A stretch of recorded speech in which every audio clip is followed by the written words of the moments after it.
para sa inyong apat na lang, siguro we start with Direk Omar, tapos si Van, and then si Leia, and then si Jen. Sorry. Ano na lang yung natatandaan nyo na memory about this film, doing this film, na hindi nyo makakalimutan?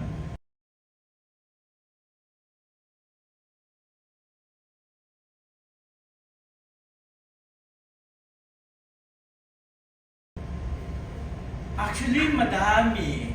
Marami kasi yung actors ko kasi dito is napaka-professional nila, on time dumating. Ang saya nila sa set. Walang masyadong, pag may tanong, nasasagot naman namin, nagkakaroon ng solusyon.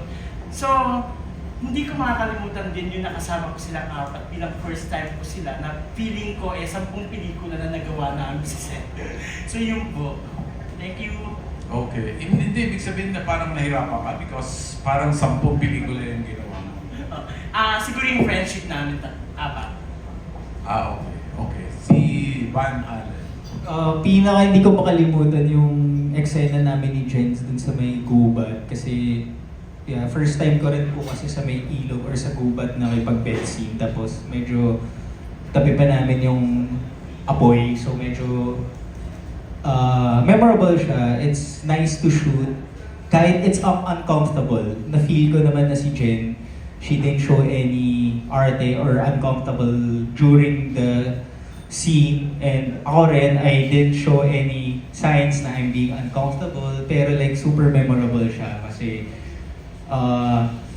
yun, mahirap siya in a way, pero I believe we pulled it off. So yun lang. Okay. Leia. Ako, pinaka-memorable ko kasi lahat sila masaya kasama. Yung scene namin ng partner ko sa Kawayan, parang kawayan na, kawayan ba yun, direct? Lutuan, ang init literal, pero nagawa po namin ang tama yun. Kasi love scene po yun. Yun lang po. Okay. Jen.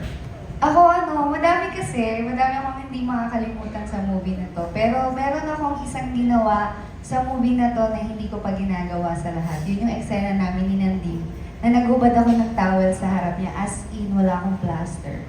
Na all out talaga. So, abangan nyo na lang sa movie kung anong eksena yun. Bawal mag-plaster.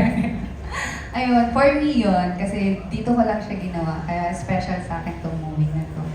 Thank you. Sa next movie ba, gagawin mo pa rin na wala ka? It depends on the situation and the budget. Okay. Thank you. Thank you very much.